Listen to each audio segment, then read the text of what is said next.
Tout d'abord, un mot sur cette visite d'Anthony Blinken au pape, le pape François au Vatican. C'était une visite symbolique, mais néanmoins importante.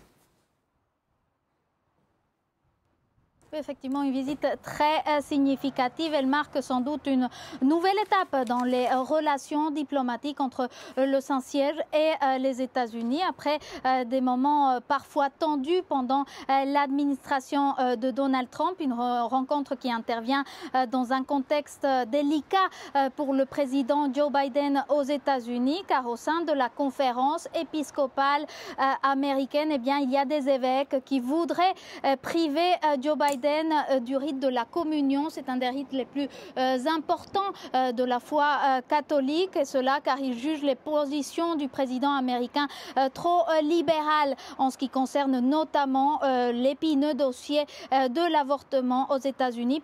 Pendant 40 minutes, les deux hommes se sont donc entretenus ce matin au Vatican. Ils ont évoqué plusieurs dossiers, notamment la situation au Liban, en Syrie, en Éthiopie, en particulier dans la région du Tigre, au Venezuela également, tout comme les défis posés par le changement climatique et la migration illégale dans la planète.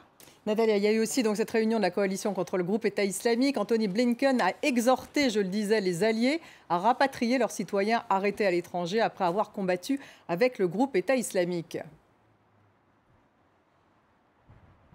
Oui, effectivement, le chef de la diplomatie américaine estime que ces combattants étrangers qui ont rejoint le groupe État islamique ne peuvent pas rester indéfiniment détenus en Syrie. Selon des estimations américaines, on parle de quelques 10 000 combattants présumés du groupe État islamique qui sont détenus actuellement dans le nord de la Syrie par des combattants turcs alliés de l'Occident.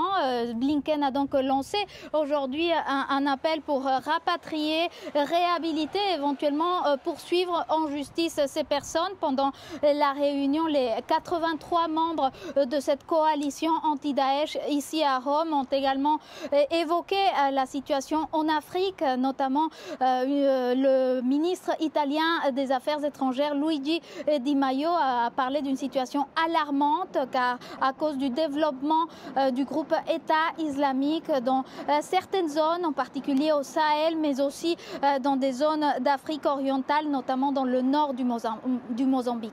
Merci Natalia. Natalia Mendoza en direct de Rome.